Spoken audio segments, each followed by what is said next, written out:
Well, good morning to the both of you. I'm glad that you came, or good morning to anybody out there in the class that's watching this, which I know no one is because I can see it on D2L, but that's okay. That's not true because the ones who regularly attend do watch the videos.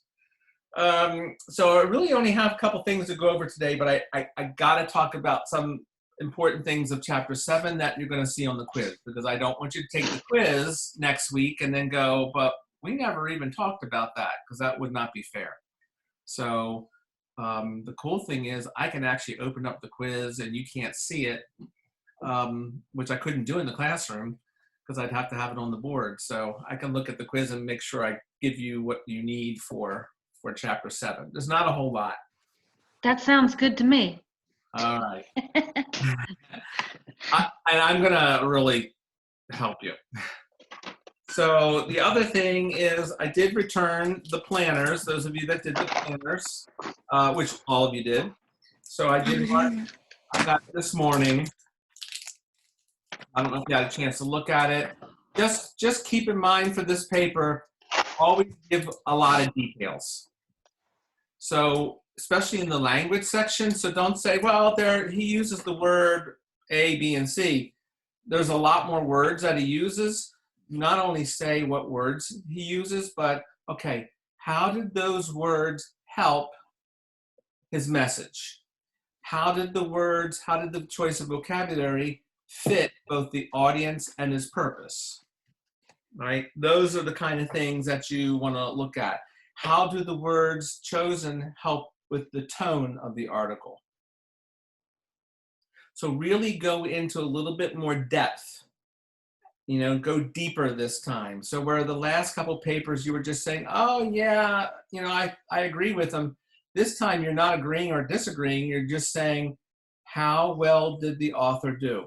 And remember, in your thesis statement, you need to bring in language, author credibility, organizational structure, and evidence. All 4 pieces need to become part of your thesis statement. So let me pause there and ask for some clarifying questions.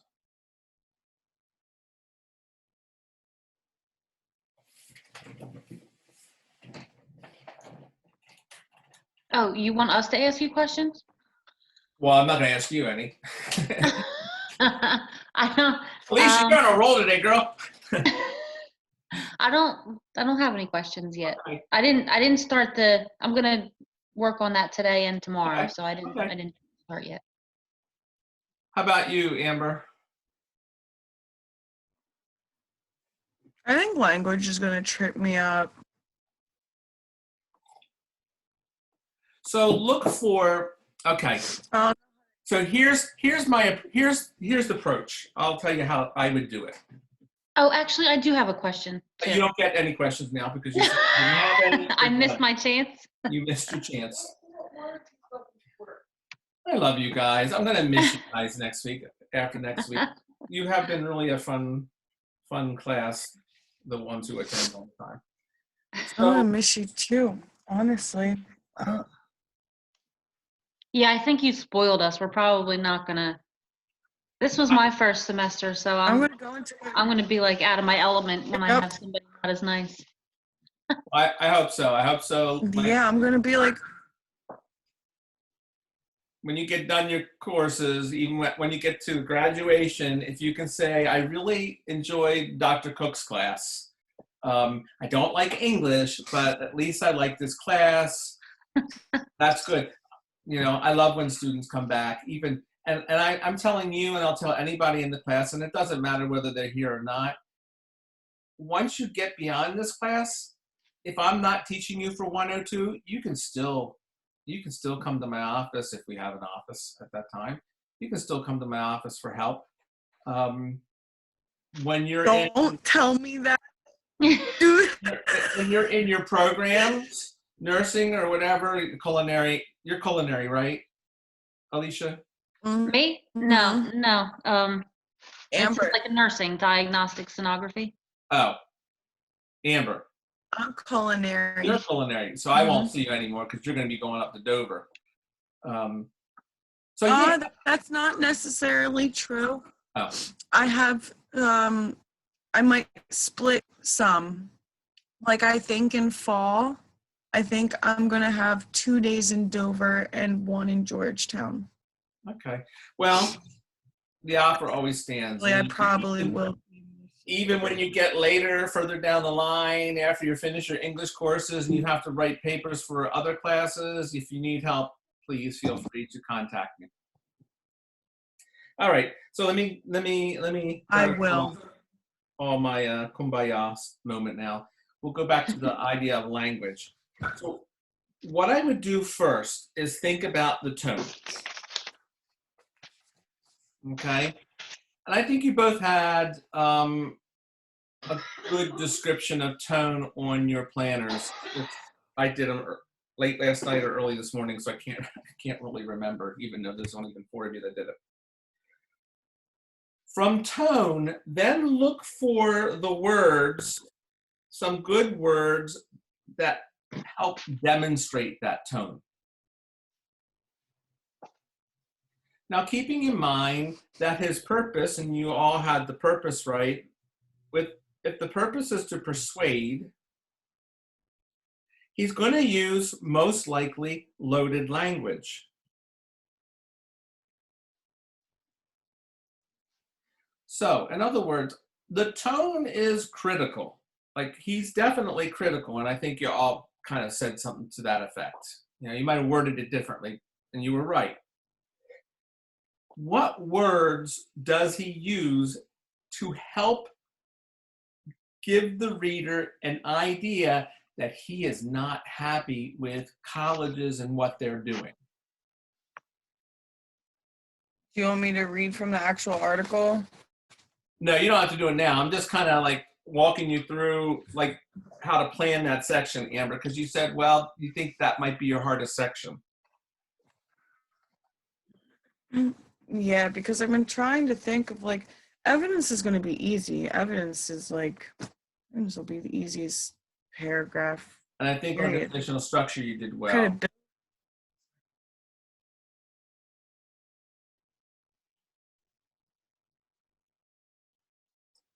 So what words does the author use to get across his tone and hence his message? In other words, how does it relate to his purpose? So I would start the language section with the tone first, because let's say if you're an angry parent, like your child has angered you, you're not going to use the tone of, well, honey, could you just sit down just for a second, and we'll discuss why you shouldn't have done that. That's not an angry tone. So the choice of words there would not be sit down, stop talking, that sit down, stop talking, these are commands. And so the choice of language there fits the tone of anger, okay? So you want to look for the words that fit the tone that he's not happy or that he's critical of what colleges and universities. He's not using nice language to describe colleges and universities, okay? He's kind of using language that's kind of harsh. So you can identify that, provide a little explanation then of how those words fit the tone and message.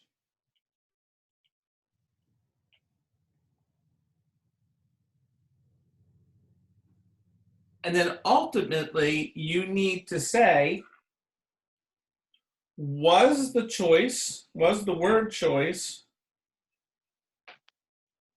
effective or not effective?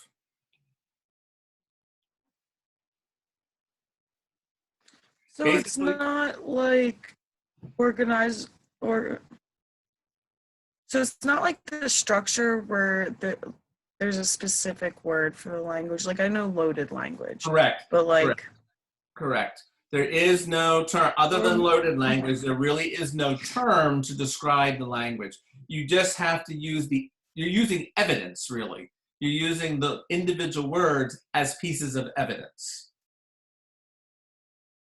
Okay, I think that's what was confusing me more than anything.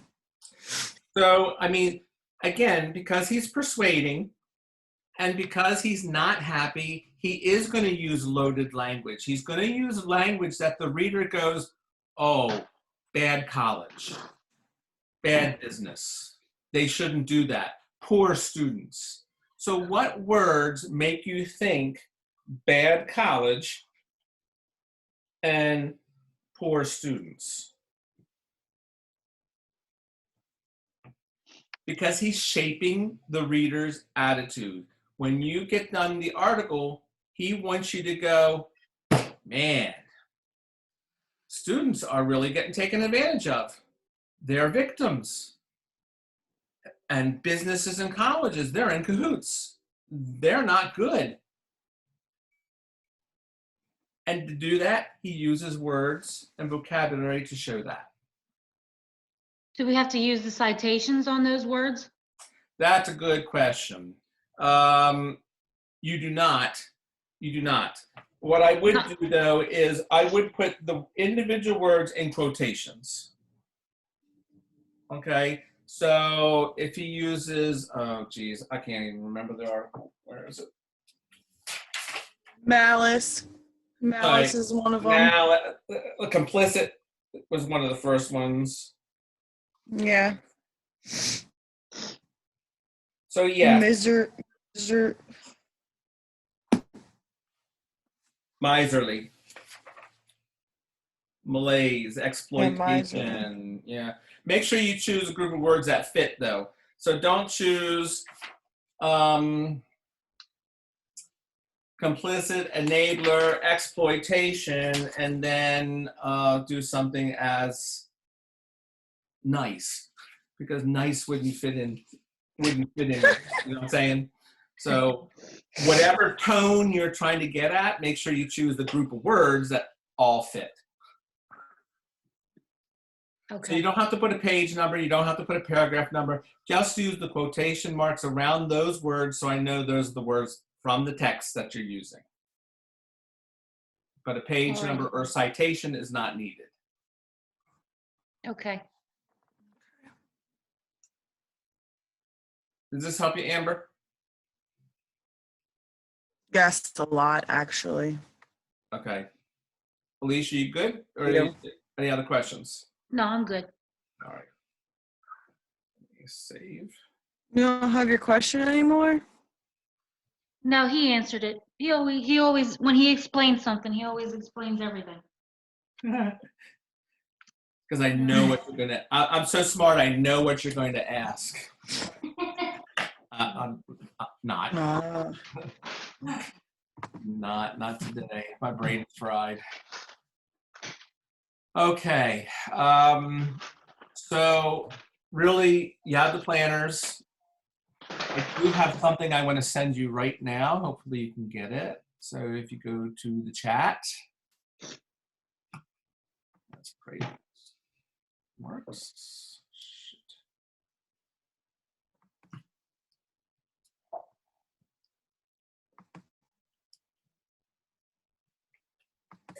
Okay, there it goes. And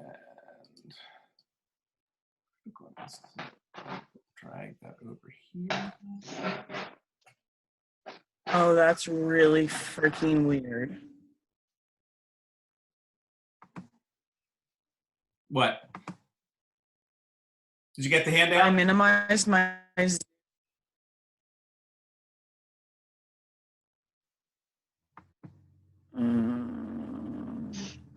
didn't get anything. So if you go to the chat box, so you got to open up chat. Yeah. Oh, now my Zoom one's funny. And then you will see in the chat box that I from a message, and it's a handout. No, I didn't get anything. Oh, you did. Yes. You had to have gotten it. So let me show you. In here? I'm gonna. Yeah, so down at the bottom, you have to I- hit the chat button first. Yeah. I did hit chat.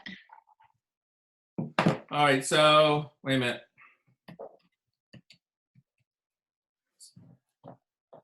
Did you get the What message? is this? A critical see your analysis? What? It's a I see. checklist. I see your message. Hi, Alicia. I don't have anything else.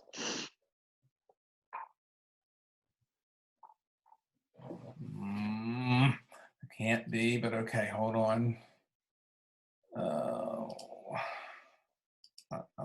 So I'll send it to you by yourself.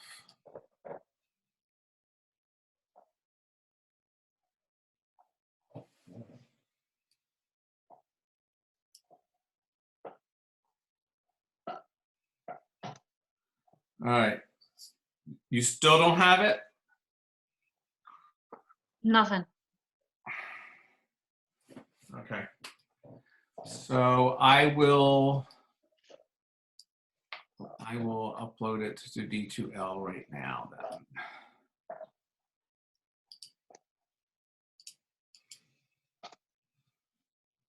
So you'd have to watch where I put this. Maybe I'll just do it in an announcement so everybody can get it immediately. So announcement, and then I'll go over that. So new announcement.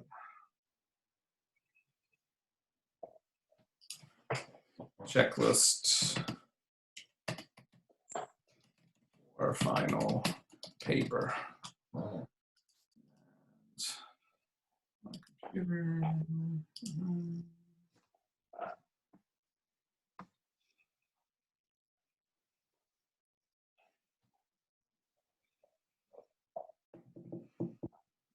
Amber, you were able to get it, right? Yeah, holy crap.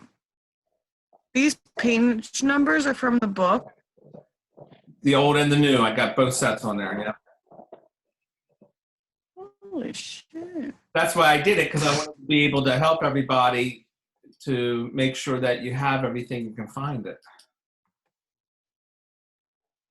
Okay, so what am I calling this? Checklist pages for final paper. Insert and publish. Okay, so you should have an announcement now. And it says checklist with pages for final paper. All you have to do is click on that. And it'll download the paper to your computer, wherever your downloads are, and then you can open it up. And I do want to kind of briefly go through that for you. And then I got to move on to chapter 7. You can go on. I'll look at it later. Well, no, but I want to open it up. I'm going to open it up on the screen too, so anybody who's watching this can also see it. It's just my computer is slow.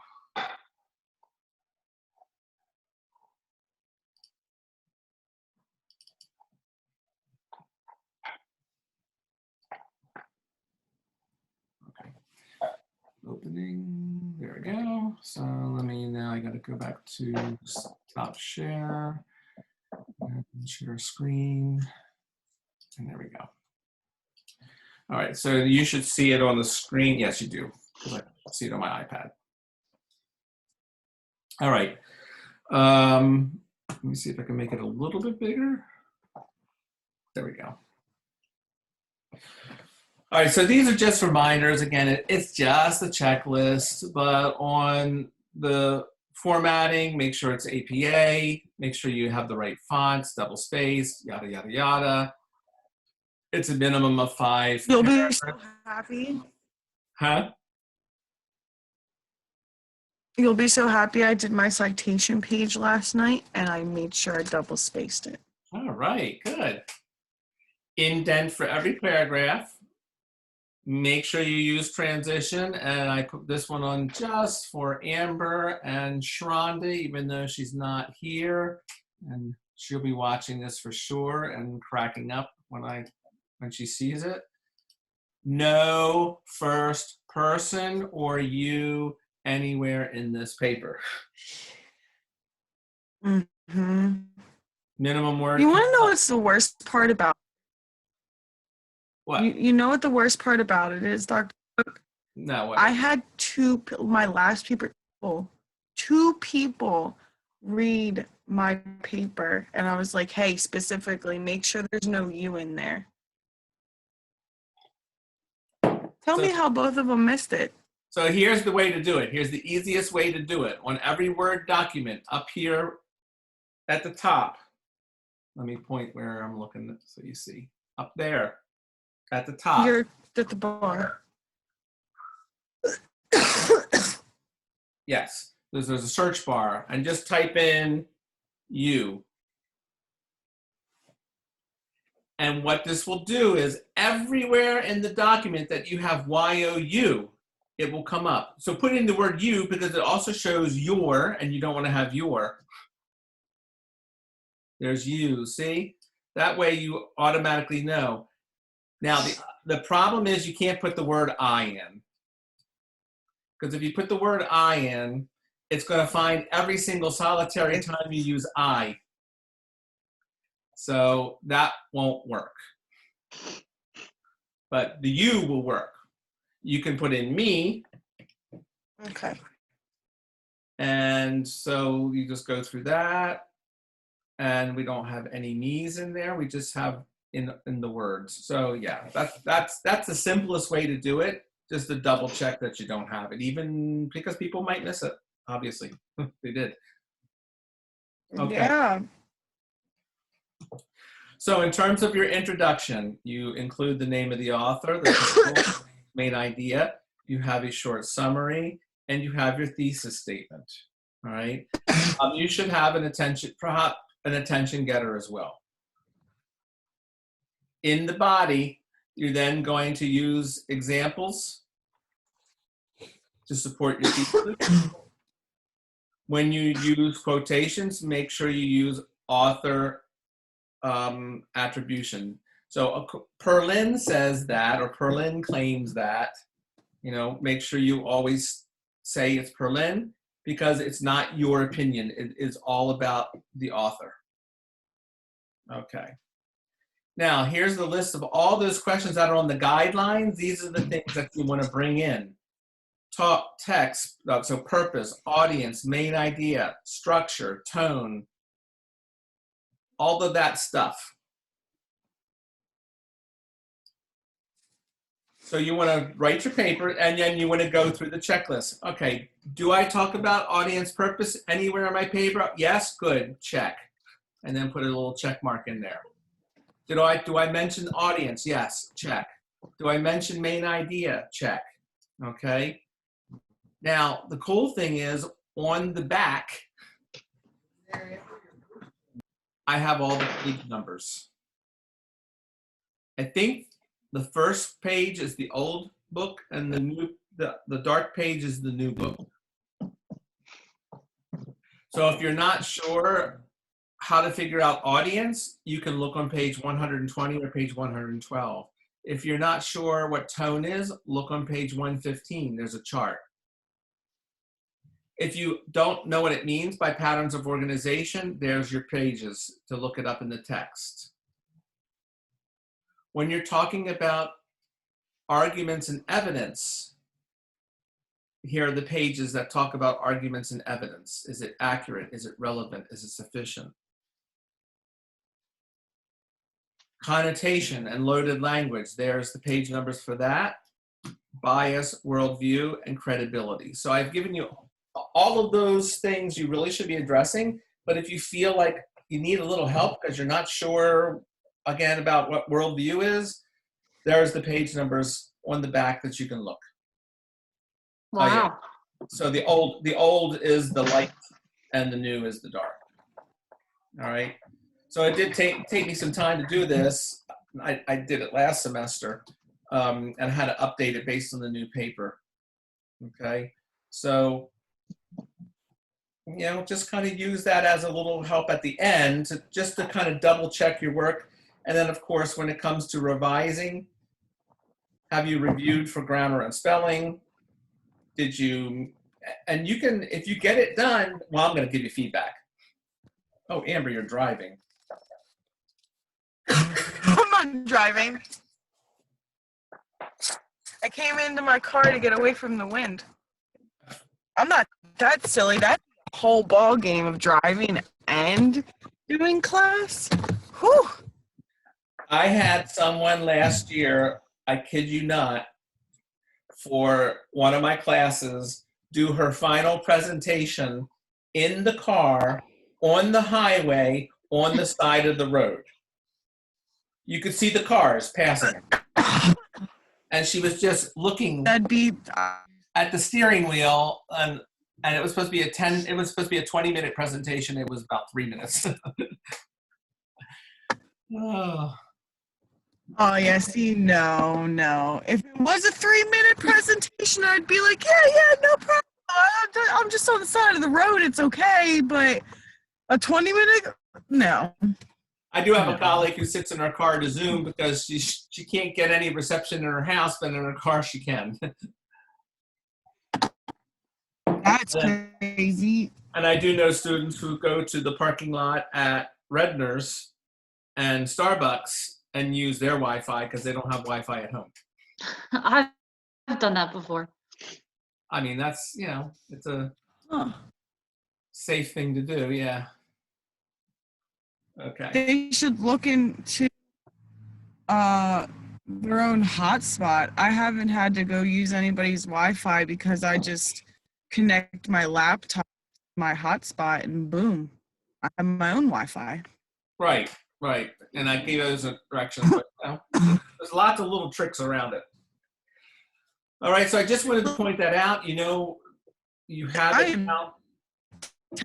So that's a nice thing. The checklist, make sure you use it. Okay. All right, let me go over chapter 7, the main points here that you need, okay? And then that'll pretty much finish. So here.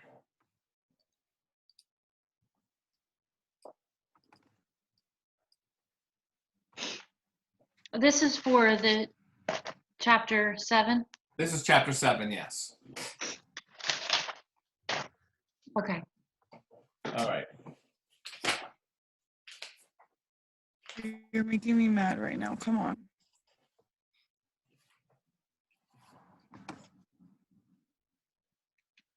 So chapter 7 is actually called evaluation, appropriately, because guess what? In your last paper, that's what you're doing. You're evaluating. Actually, I could make that little thing bigger. Yeah, there it is. Okay. Is there a study guide for that? There is. I'll point it out afterwards. All right, so what exactly is evaluation? Sure. Evaluation means judging something based on a set of standards. So this is easy. Like you all know this. A lot of jobs evaluate, you get an evaluation from your employer, maybe once a year. What the evaluation does. So what does one use normally when they are conducting an evaluation? A checklist? Yeah, some kind of checklist. So when I evaluate your work here in the class, what do I use? A checklist. A checklist or a rubric, right? Right. So the rubric tells you the standards. The standard is you should have no spelling errors. Your standard should have, correct use of APA, etc. So whenever you're evaluating something, you're basing it on a set of standards. Now, remember, we evaluated the candy in class that day, and we said the perfect candy, and the standards were it was sweet, it was chewy, melts in your mouth.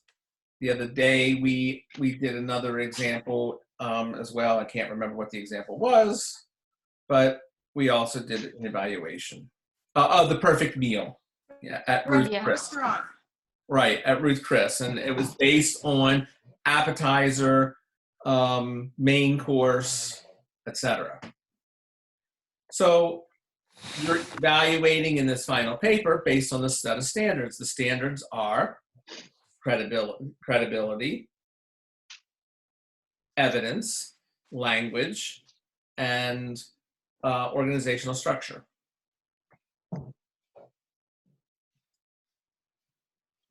So literally in a classroom, or excuse me, in a courtroom, you should think about the argument.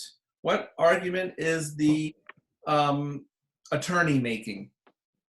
What argument is the author making in his paper? What's his claim?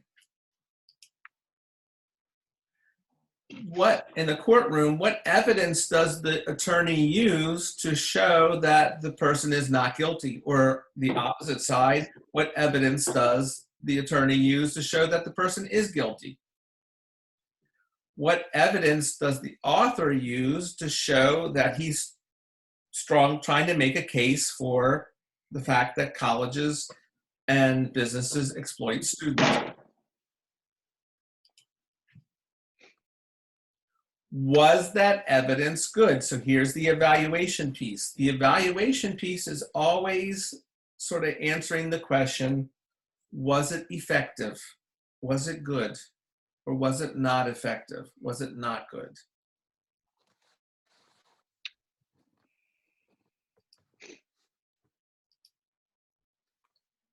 And then ultimately, you have to say whether in the courtroom, whether the attorney made a good case.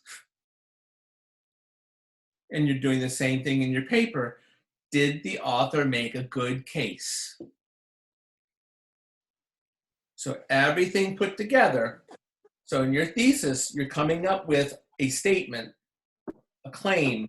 The author did he was effective or he wasn't effective. And then you're breaking it down to show the different pieces. We believe that the state did not prove beyond a shadow of a doubt that Mr. So-and-so committed the crime. Why? The evidence was weak. Well, that's basically all they can go by. They can't go by anything else in the courtroom. It's all about evidence. The witnesses weren't credible.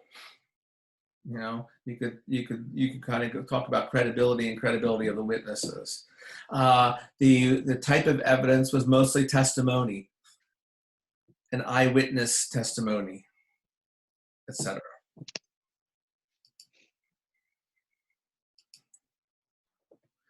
So they do talk about in the chapter fair-mindedness.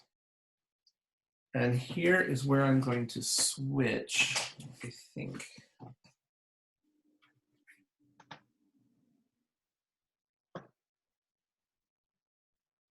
No, I can't. Okay. So fair-mindedness means evaluating all claims fairly. Those you agree with and those you disagree with. Was the author fair? Did the author really look at both sides? Or was it more one-sided? If it's more one-sided, then you would have to say that it is slightly biased. If both sides were looked at fairly, then there really isn't bias. But then again, it probably isn't then persuade. So obviously, if you're trying to persuade someone, you're gonna have a little bit of bias in there. You might not be completely fair. Just look at the news outlets. News outlets go one way or the other. They don't really equally show both sides.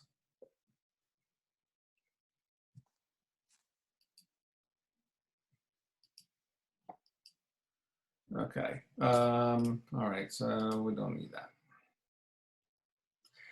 All right. So when you're looking at the evidence portion of the paper, you're going to look at the big questions. And you should mention these in the paper. It was relevant. It was sufficient. It was accurate. But don't just say, oh, yeah, the evidence he uses was accurate and it was sufficient. Okay, well, explain why it was sufficient. Because he used a number of pieces that definitely showed that colleges were on the side of the student. The evidence was all relevant because it dealt with colleges and businesses. It didn't deal with McDonald's.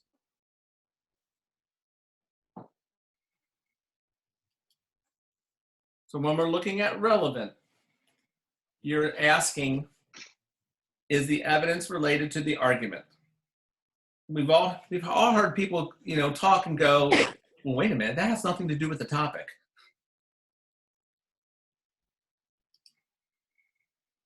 Irrelevant evidence is unimportant or unrelated and should not be used to support an argument. So look at the evidence that he used.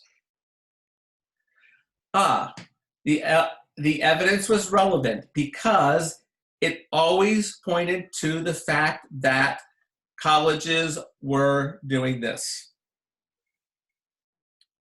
So you can use,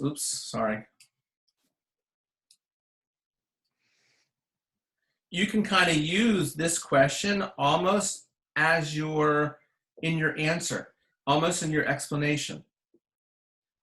The evidence was relevant because it always pertained to the argument that colleges were doing this.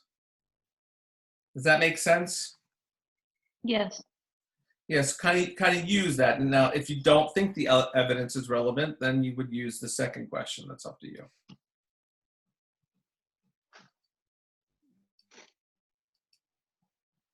When you're talking about sufficient, is it enough?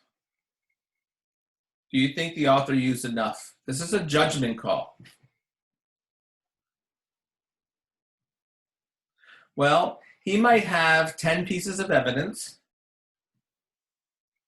9 pieces of evidence are irrelevant, and 1 piece of evidence is relevant. So you could say he has a sufficient amount of evidence, but really, when you look at it, it's not sufficient because most of the evidence is irrelevant. So don't just count, okay, he's got 10 pieces. Let's look at, okay, is the evidence that he chose good?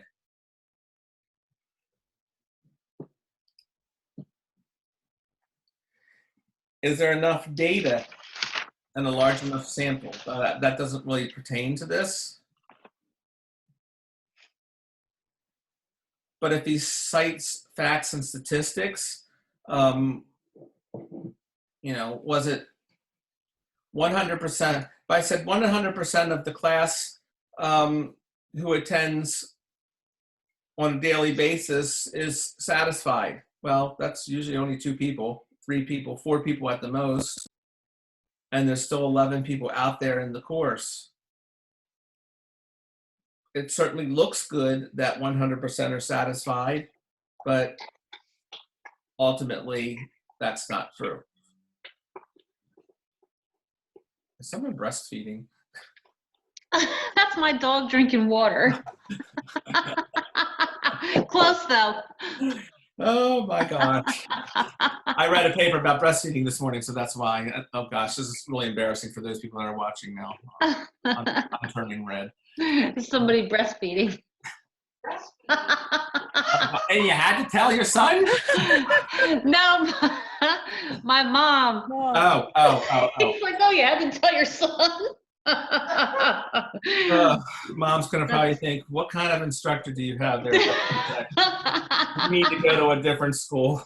Hi, Mom. How are you? She's in the other room. She just heard me laughing. Oh, okay. All right. So now we want to look at accurate. So accurate means, is the evidence correct? Well, there's only one way you can do that, and that's to check up on it. So that's why some of your supplemental sources might have been okay if you were just using it to validate the information in the article. But no one said that, so you all redid it with the rossperlin.com, which is fine. Remember, statistics can be manipulated, so don't just believe everything you read in an article. Skepticism, remember, healthy skepticism is important to be a critical thinker. And then go that one step further, look it up. That's why people don't like critical thinking, because it takes time and it's a lot of work.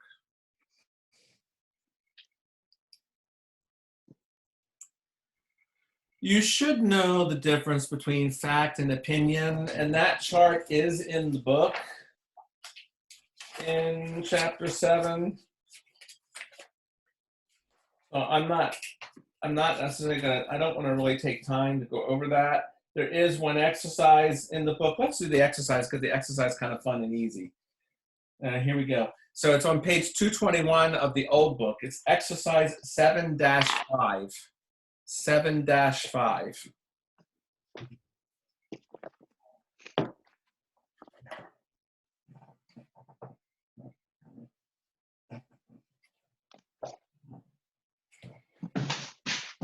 $221 of the old. My guess is $231 in the new. I got it open. Okay. What page is it?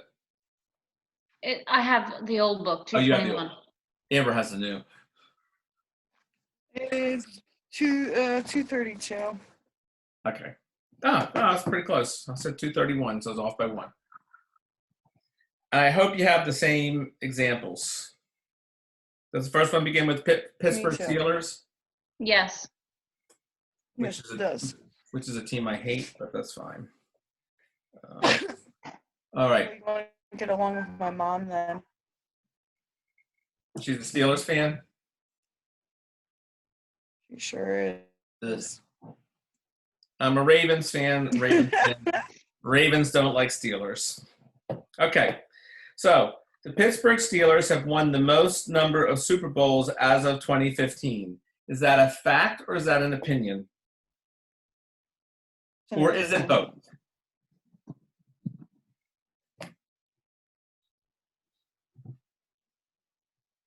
Well, it sounds like a fact, but it's probably an opinion because it doesn't have any, it doesn't have a number or any evidence in there. Well, okay, so a fact is something that you should be able to, if you want to go by the definition of fact, a fact is something that you should be able to look up and find. It can be verified. So could you verify the fact that since 2015, they've won the most Super Bowls? No, I don't think they have. You can verify it. All you have to do is go online and see. So this one is a fact. Oh, it is? Don't overthink it. All right, look at the second one. An American city with considerable charm, Savannah, Georgia, was established in 1733. Fact, opinion, or both? Fact. Fact. What's the fact? That it was Established in 1733. That is a fact. What about the first part? It's an American city with considerable charm. That's an opinion. So this is both. This has both a fact and an opinion. Because I might not like Savannah, Georgia. I might not think it does have charm, right? That's an opinion. That's simply opinion-based. But 1733, I can look that up and establish that. Okay. Number 3, Michael Jackson's death on June 25th, 2009 was the most devastating celebrity death since Elvis? Both. It is both, correct. So we have the death with the date, that's a fact, but the most devastating, if you don't like Michael Jackson, that wasn't a big deal, right? So it's not devastating. Whitney Houston was probably more devastating, I think, than Michael Jackson for me. All right, number 4. Canada stretches from the Atlantic to the Pacific and shares a border with the United States. Fact. Correct. Purely fact. Very good. Number 5. Everyone should try to visit at least one country in Asia, such as Indonesia. Opinion. You got it. The periodic table of elements is confusing unless you are an aspiring chemist. Opinion. I know it's an opinion, but it's totally fact. About what? It's an opinion, yes. I said I know that the answer is an opinion, but it's definitely a fact. Yeah, I would almost agree with you there. I hated chemistry. All right, number 7. You would be suck at science. You would be better off downloading podcasts on iTunes and wasting time downloading music all day. Opinion. Correct. Mm-hmm. In terms of chemistry, I don't know if she teaches it, but Miss Kemmerla, Charlene Kemmerla, she's really short. She's a great chemistry teacher. If I had to learn chemistry again, I would try to take her class. She's young, she's dynamic, she's fun, and she's very helpful. So I don't know if she teaches the kind of chemistry that you would have to in nursing or radiology. I don't know if you need chemistry or not, but that's who I would take. Okay. Andrew Wyeth's paintings perfectly capture life in Pennsylvania. Opinion. Correct. It's a little bit of a fact because the Pennsylvania piece, but it says perfectly captures life. That's, some people say that doesn't look like Pennsylvania at all. So it is an opinion. Number 9, the children's program Sesame Street started running in 1969. Fact. Yep. And lastly, founded by Bill Gates, the Microsoft Corporation is more impressive than any other computer companies.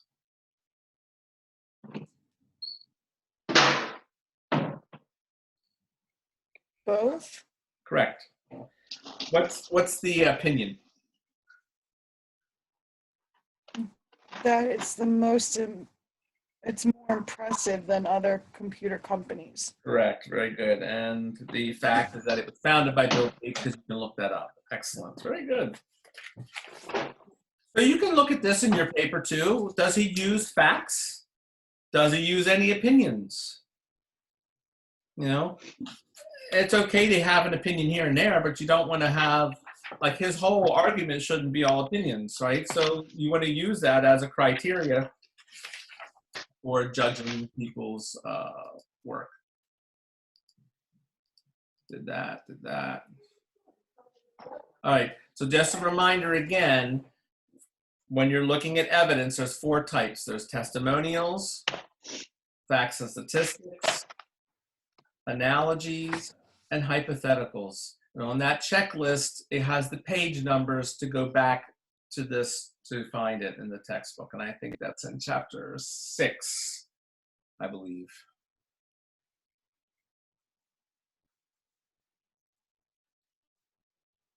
So don't come up with any other type of evidence in your paper. And you all had the right ones on your planners. All right, let me double check. This credibility is next. Okay. What is this?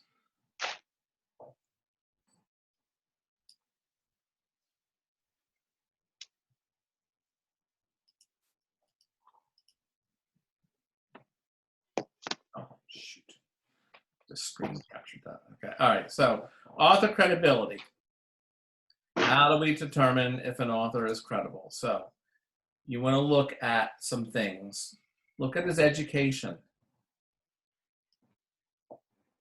Look at his experience. Look at his reputation. So education, experience, and reputation. That gives you a lot of information about the author and whether or not he is even capable and credible of talking about the topic. Why did he write this? Was he just angry? When people are angry, they shoot texts to instructors at 6:20 in the morning and not think of what they're saying. And bias. What is the author's bias? What is his worldview? Again, look at the language. Is it all loaded language? So when you're talking about the author, you should bring in credibility, talk about those various elements.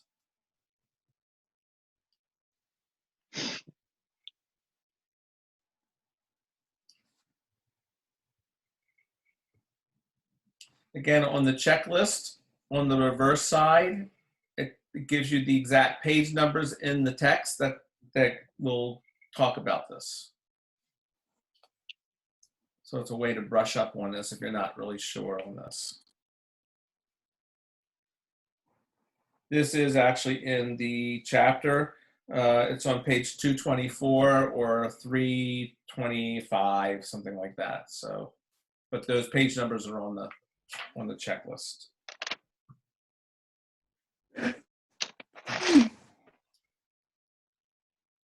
When you're talking about the source, sometimes we have to talk about the source credibility. Okay, so what about this was the New York Times or Washington Post? Mm-hmm. Okay, New York Times. So we're going to look at credibility of the source. Is it current? Or is it like really, really old? Who published it? Okay, New York Times. Does the New York Times have a good reputation or not? Yes. Yes. Unless you're the current administration who hates the New York Times and calls them fake news. But generally speaking, I think most people would say that the New York Times is fairly credible. It's a lot more credible than the National Enquirer, one of those newspapers that you can get at the supermarket where it's like, Elvis spotted in Florida on a ride in Disney World. Bigfoot takes a vacation in Hawaii. They always talk about Elvis. At least twice a year, there's a big article about Elvis that he's living and you can find Elvis, All right. Area 51, releases a bunch of aliens who are walking around in society. That's the kind of stuff you find on the National Enquirer. It's fun. It's entertainment. It's not credible, generally. There are some news stories on there, too, that are okay. And how's the quality of the information?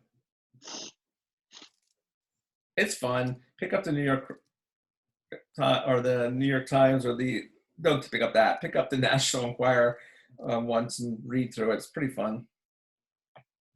So if it is print material, if it's like a newspaper, if it's a journal, these are usually more credible because they go through a lot of processes. There's an editor and they do check their facts. And when they get it wrong, they say that they get it wrong and they offer usually an apology and they offer an update to this.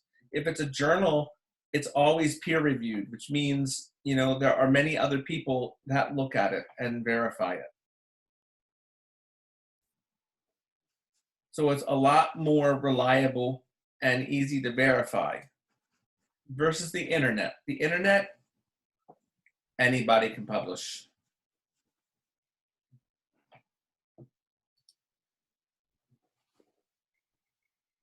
A lot of times you can't even find sources listed.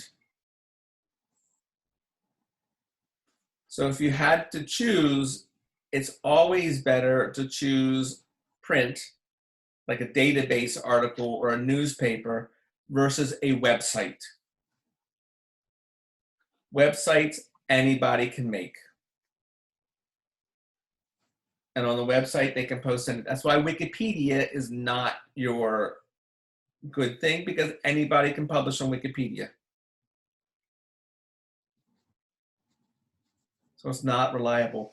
Do people use Wikipedia? Absolutely. Do teachers instructors use Wikipedia? Of course we do. You go there, you find out a little bit of information, and then you kind of go further and use the research and go a little bit further. But you would never cite Wikipedia in a paper.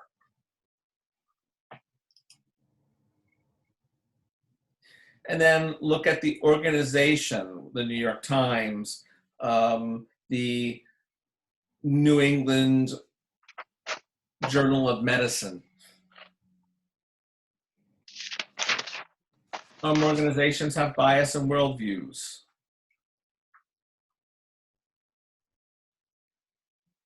If it's a conservative news group or a liberal news group, you have to be careful, because they have bias and they have worldviews that really go and speak to that particular organization.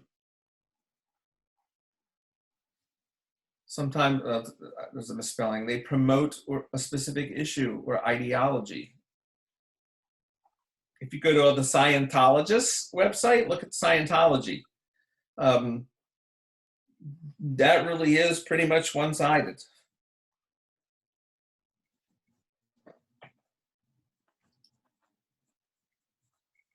So what do you look for when you're looking for these things? Well, you want to look for detailed information. Is it clear and detailed? Is there a mission statement? So most organizations have a mission statement, and they say what their mission is all about. If you can see the mission statement, that's always a good thing, because then you can really tell right away what their mission is. If they do not have a mission statement, then you would have to like go, I wonder if that's good. Do they charge a fee? So there's a lot of online IQ tests. And you take the IQ test, and at the end of the IQ test, they give you a score. It's usually not that good. And then they say, well, you can buy the product, though. You can like improve your intelligence if you register for this and buy this book or whatever. So you want to be careful if they charge fees. And what's the research? Do they have a lot of research? Do they have a good professional staff? Or is it just anybody writing for them? Be careful of some things that are vague. Be careful of excessive testimonials. Oh, this is the best product ever. It really is. Like, will solve every miracle. So those infomercials in the morning, you want to be careful of those.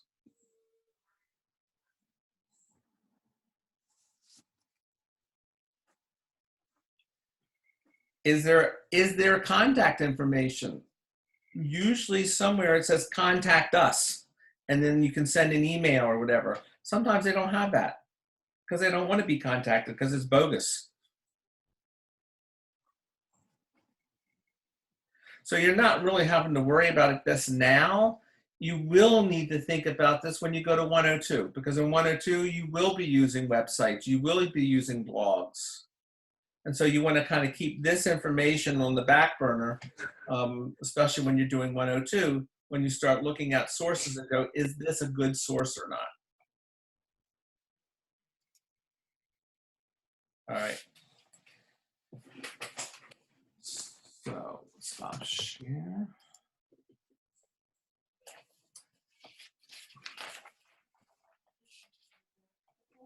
Well, I'm gonna go to the quiz just to make sure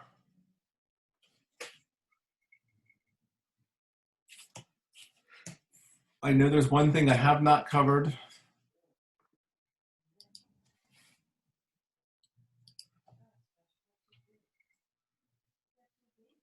So I would advise not to take the quiz until after next Monday's class.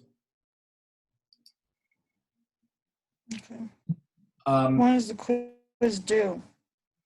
it's due by the end of the week. So you will be able to take it. I'm going to let you take it at least twice. And it'll take the highest grade. Holy. If you fail the quiz twice, then you can take the retake. And you can do the retake one time. So you have 3 shots. Everything needs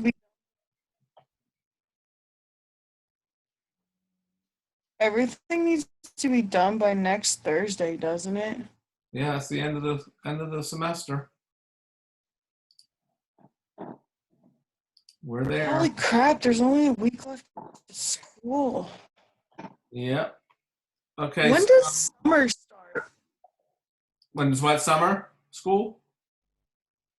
Yeah, do you know when summer's classes start? Yeah, sometime in May, middle of May, end of May maybe. I'll find out for you the exact date. Okay, so there's. Oh, you don't have to. I just want to know roundabout. Like, is it going to be like a week and then it starts? Is it going to be like 2 weeks and it starts? Is it going to be like 2 days and it starts? No, you might have like 2 weeks off. That would be pretty awesome, actually. I can't even lie. Okay, so under week 11, there is a link for the critical thinking. Okay, and there are your PowerPoints for chapter 6 and 7, and there's the study guides for 6 and 7. I know you asked about that, so I wanted to point that out to you. And then I'm going to open up the quiz.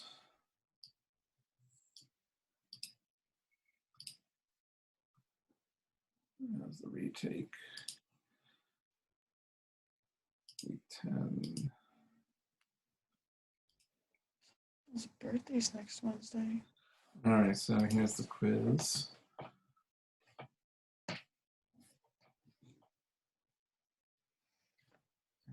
Question.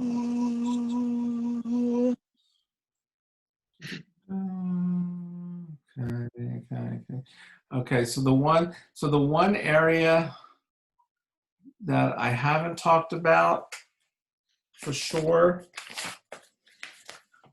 is in your textbook on pages 240 to 243, or I guess it would be probably 250, 251 to 261, somewhere around there. It's called Evaluating Arguments, Recognizing Fallacies.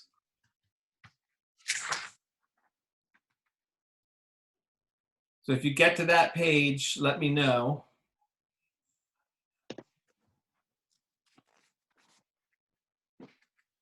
And I'm going to tell you which ones you should know.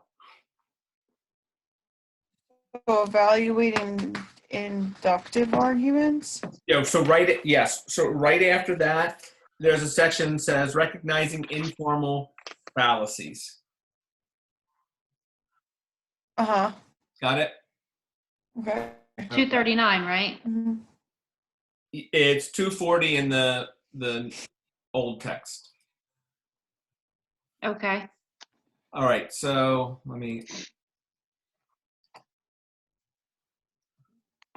put a mark next to the following. 1, 2, 3. Hopefully it's not as many. For now, put a mark next to the following, and they're in alphabetical order. So straw man,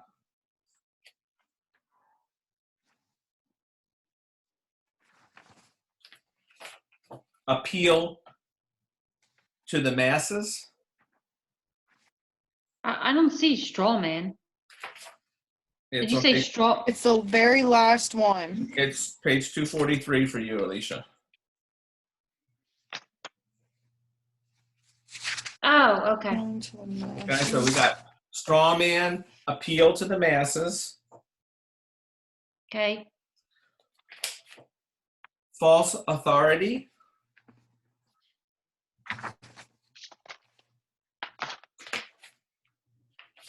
Okay. and then there's one that they use a different name. So, okay, false cause,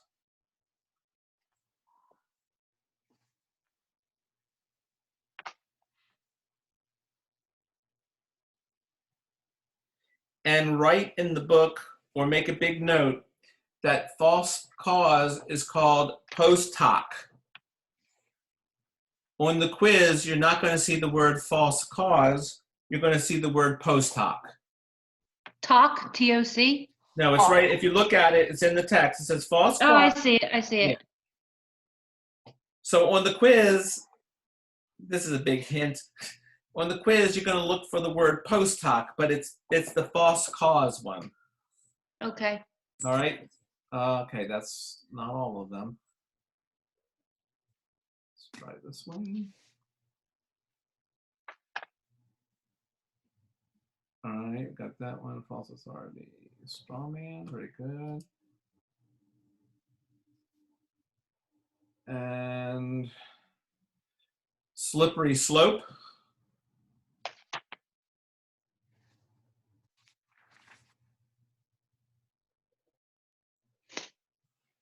Guilt by association.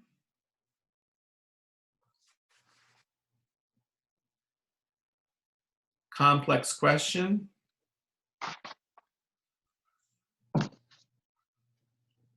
And moving the goalpost.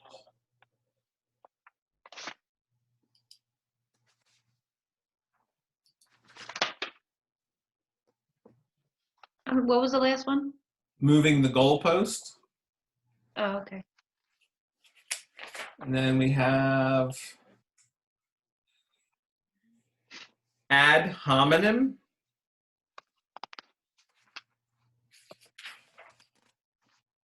We already have hasty. Did we have hasty generalization? No. Okay, No. hasty generalization. And red herring. Count how many that is. 1, 2, 3, 5, 6, 7, 9, 11. 11. Okay, so that's 11, and there's actually 18 total. So this will cut down the number that you need. Those are the ones that are on the quiz. So basically the first 4 is one question, the second 4 was another question, the third 4 is another question. There is an exercise in the book, and I can tell you what numbers you could do. You don't have to do everything. It's exercise 7-13, which is 244 in the old, and 254, 255 in the new. 255. Okay, good. So all you would have to do, number 3, 4, 5, 6, 9, and 11.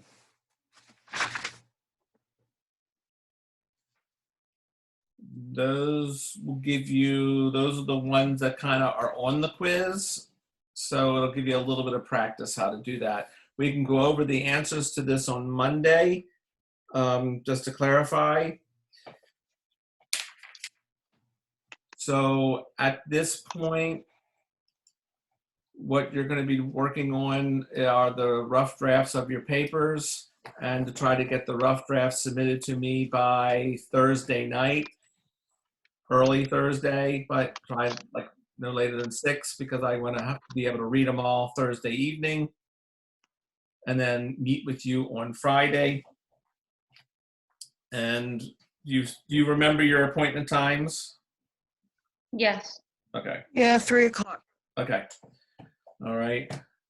If something were to come up, because we never know with the way the situation is in the world today, if something comes up where you can't make it, just let me know and we'll try to reschedule it. Okay? Okay. Okay. Are there any questions at this point? No, I don't think so. Mm-mm. Not yet. Okay. All right, then have a good afternoon or a good morning and a good rest of the day. Okay. All right. We'll talk to you Friday. Talk to you Friday. All right. Bye. Okay. Bye. Bye.